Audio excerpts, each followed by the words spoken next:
Hi everyone, my name's Tim Mobbs. I'm Head of Networks at Teach First, and it's my great pleasure to interview today Amy Mitchell, who's Chief Impact Officer at Teach First and, maybe more importantly, 2005 Ambassador. So hi Amy, thanks so much for joining us.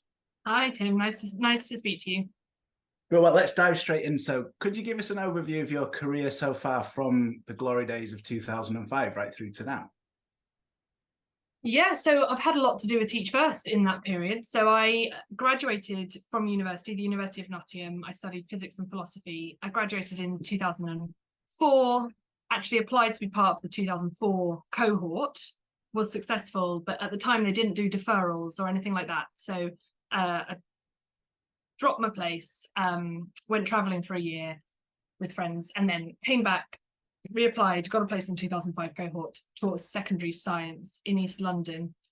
I loved my job. I really did love my job, particularly the children. I lived with ambassadors. I had a great couple of years. It was hard, but great. And there were a couple of jobs that came up at Teach First. At the time, I think there were like 23, 24 employees at the organisation based in a hut in Canary Wharf in Heron Quay.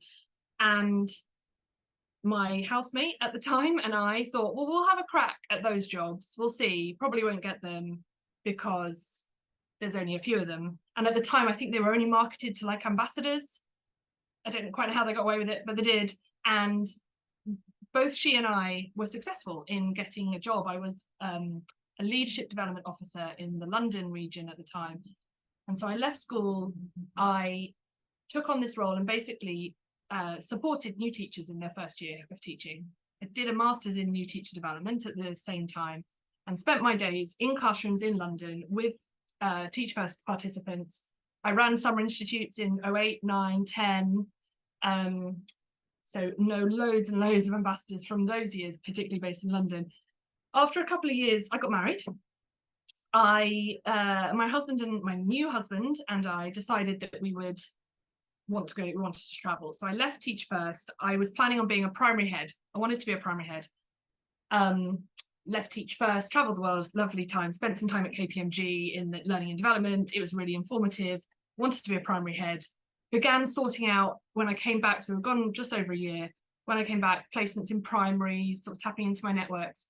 Unfortunately, one of my good friends who worked at Teach First had a horrible accident, not one to go into now, but I got a call from the then ED of programs, I believe, saying, we need you to come back, just need you to run Summer Institute one more year, just for a couple of months, come back, do this, then my colleague will return and you can go on your way. That was January 2012. I haven't left Teach First since. I've done lots of different roles, head of curriculum, head of multi-programmatic design, where I've looked at our scale of programs, going from one program into sort of 14 programs, Director of Innovation, ED of Development, and now Chief Impact Officer. And I'll finish by saying Teach First is an extraordinary place to work, but I never meant to be a teacher. I wanted to be an accountant, really, or a consultant, or something like glossy that would go, that my fellow physics graduates were going into from university. I lived with an accountant whilst I was teaching, and I always thought that was where I was going to go. Turns out that's not the thing. And here you are, which kind of leads nicely to the next question. So Teach First, career, informing, stuck with it.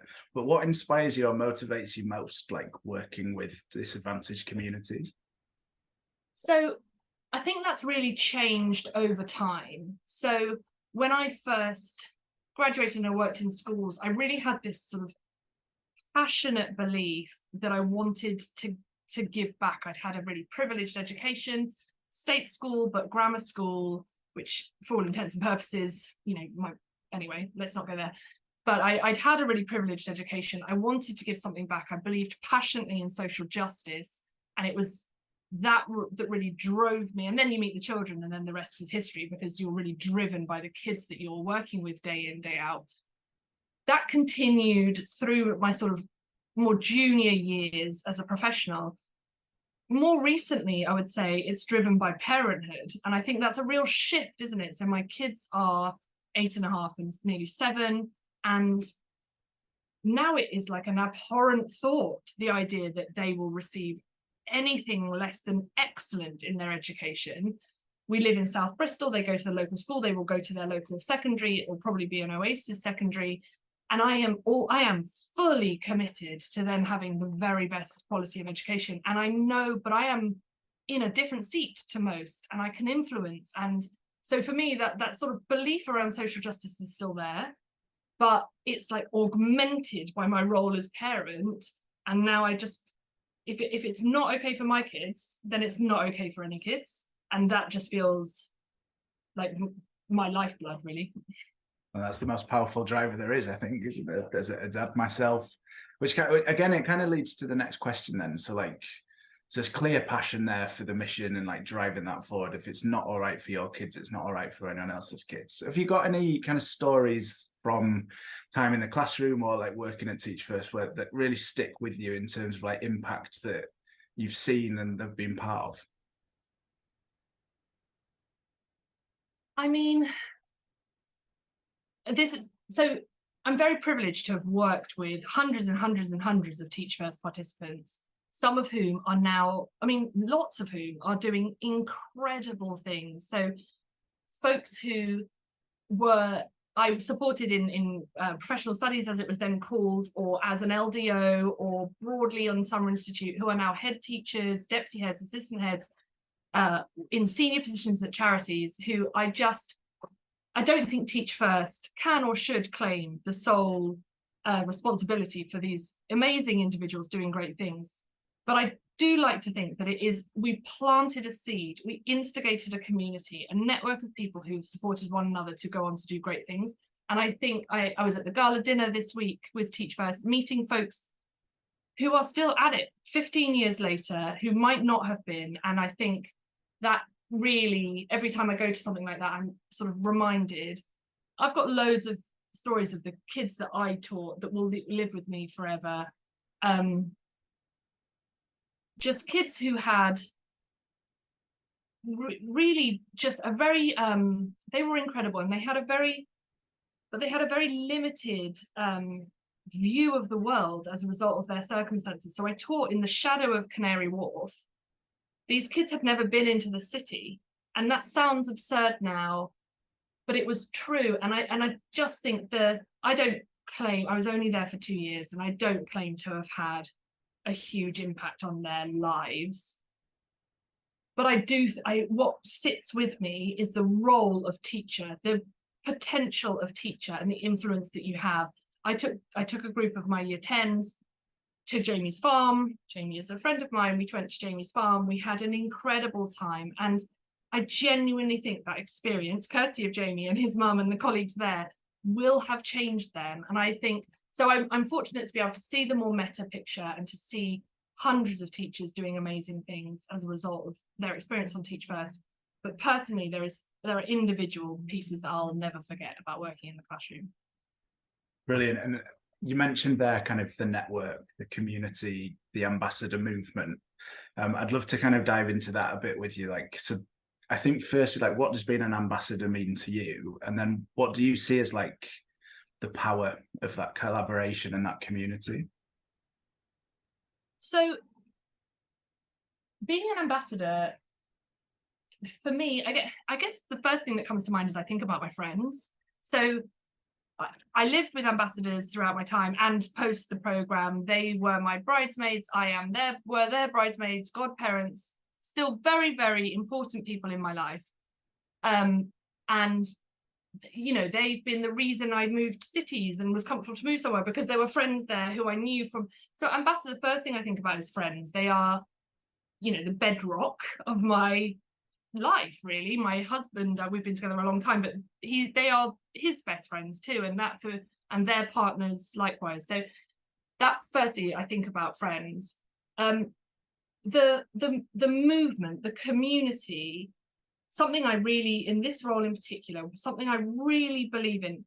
Our whole theory of change as an organization predicates on a community of leaders making a tangible difference in education and beyond on addressing educational disadvantage. That is the theory of change. I believe it wholeheartedly that community And I think that is our community of currently 16,000 ambassadors, but I think that also is our mentors who are not ambassadors, who are committed to this, our head teachers, our corporate supporters, it's broad, who with that group united and channeling in the same directions, probably multiple directions, in the classroom, in the school, in the system and beyond, leading and pointing their resources all towards addressing educational inequity, that power is enormous. I want to work out, how do I quantify it? How do I make people see the benefit? But that for me is enormously powerful and is integral to our theory of change. Bro, thank you. That's so interesting and like so powerful when we get it right. So like, it brings us to kind of the last question. So Teach First, 20 years old this year. You've been around for a huge part of that. So I think it'd be great to kind of hear kind of what does that mean to you to know that the charity is 20 years old? And like a call to action, I suppose, for what does the next 20 look like, or what should it look like? Yeah, so I've thought a lot about this as we were in our 20th year. And I first heard of Teach First. So some 03s presented at my university, and it was probably in 03, 04. So it really has been part of my life for 20 years. We have changed as an organisation. We are a different outfit. I think that's really important to call out. Originally, a real like disruptor in the sector, and we have influenced the sector enormously over that period. The quality of initial teacher training, the quality of leadership development in schools has changed over that period, and I think Teach First can take some credit for that. We are now an established institution of quality initial teacher training and leadership development in the sector, but we do something else. And I think this is where the really exciting bit after 20 years and what the next 20 years holds. So we have taken 20 years to really establish ourselves as an outstanding provider. Great. The next 20 years is about how do we go on to do more? How do we disrupt again? How do we utilize and build that movement of people so that they in turn are leading that level of change? And we see that all over the place with Unlocked and Frontline and all Ambition, Institute for Teaching, what have you. All of those things driven by the innovation of ambassadors. The next 20 years for me is how does Teach First as a charity really deliver on the impact of ensuring every child can achieve their potential?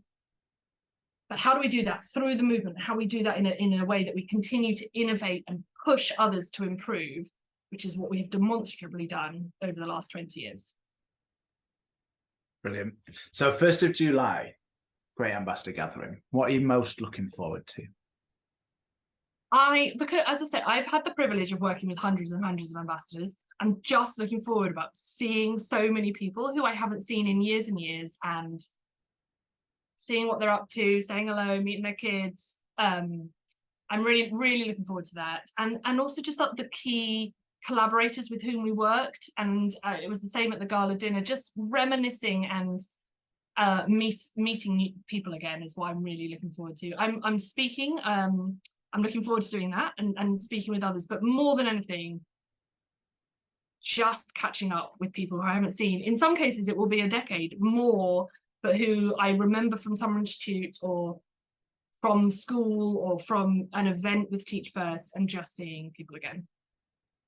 Right. Thank you so much, Amy. That's really great insights and stuff. So Amy will be speaking in the role of Teach First, school hall. I was going to say tent there, but it is inside the school at the school hall and around all day. So please do come say hello. And Amy, thank you so much again. You're very welcome. Thanks, Tim.